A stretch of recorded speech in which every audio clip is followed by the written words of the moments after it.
The crossover continues in Batman issue 16. And for this one, I'm sorry, but I'm going to be talking about quite a bit of spoilers throughout this issue. But because there's a lot of things I have noticed in this, I wanted to talk about. And also, like I said again, it continues off of this one. It is important to read this before this story because Bruce and Diana are more familiar with each other in this one. But let's get right into it. But the reason why I had to talk about spoilers in this one is because this deals with the direct fallout of what happened in the fight between Batman and Bane. And then here at the very beginning, before I get into the rest, it seems that Bruce's co-workers noticed his absence and they kind of make remarks about it, which is interesting. I want to note, I'll come back to this, but Bruce's face in the beginning of this. But before I really get into that, I wanted to show off, because when I read this scene in this, it immediately reminded me of this back here, back in the early issues when Bruce showed up to the poker game. Look how happy everyone was that he showed up.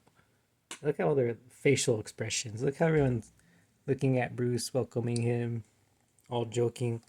They even mentioned Selina in this scene as well. Now, let's fast forward to today. And now Bruce walks in as he visits Sam in the hospital. After everything went down in Arkham and Bane, there's Harvey and Oz. And as you see, Harvey's becoming Two-Face. Oz is becoming Penguin. And Bruce is just trying to help, trying to feed them. But they're not in the mood at all. And they're all just kind of blaming him for everything. They even remind him where Selina go.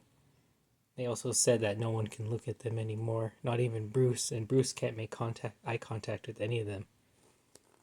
And right here, I really like this shot where he said, nah, he deserved it, where they were telling him to go away. And I liked how we got to see his Two-Face side. I think that's kind of showing that it's starting to take over.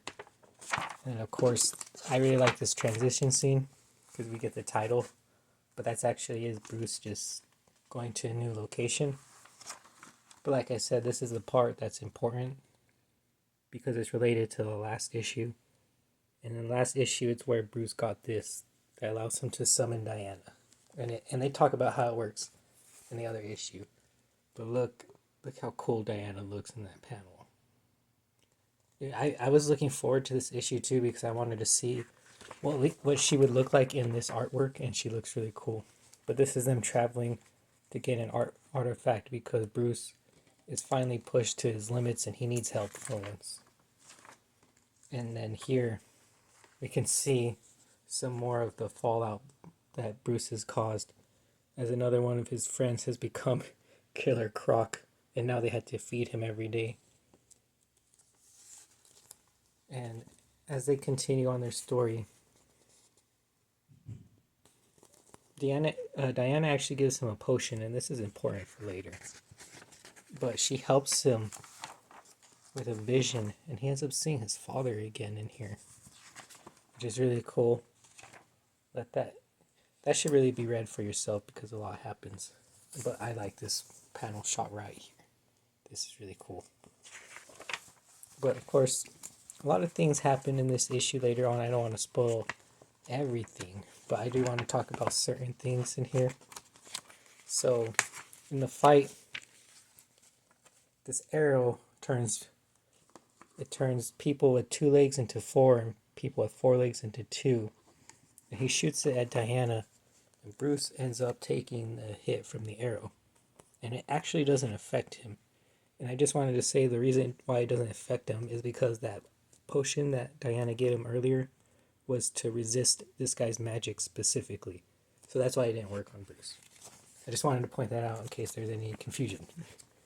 But also, I want to show it another one of Diana's really cool moments. She's definitely, it's so hard to say who's my, I was going to say she's my second absolute favorite character, but Absolute Superman's there too, and I really like, it's hard. I need to rank all of them eventually. But here, She tells him that you were right. My mother is a master of transformation. But so am I. Watch closely as I transform your face. And she actually knocks out the teeth. And she does drop him. It was very effective. But I also want to point out, we all know Bruce is a very is a very large man.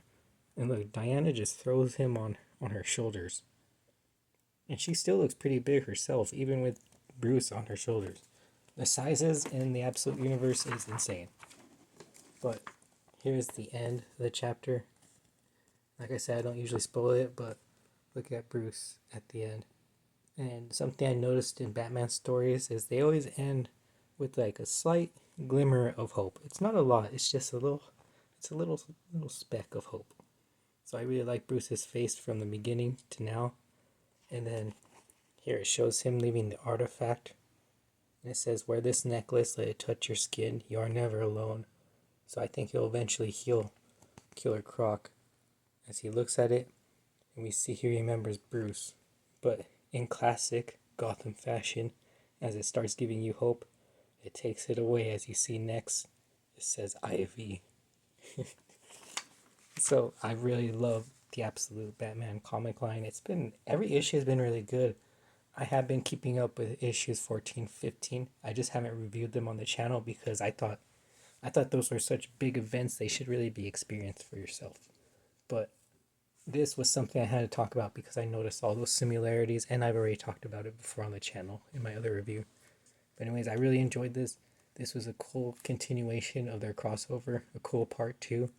Also, I forgot to mention in here that in the last issue, Diana gave Bruce a thumb drive about the other Absolute characters, and he did look at it. So now he knows that there's aliens and gods in this world. But anyways, that does it for this issue. It was a really good one. I look forward to Ivy next. Anyways, thank you guys so much for watching. See you on the next one.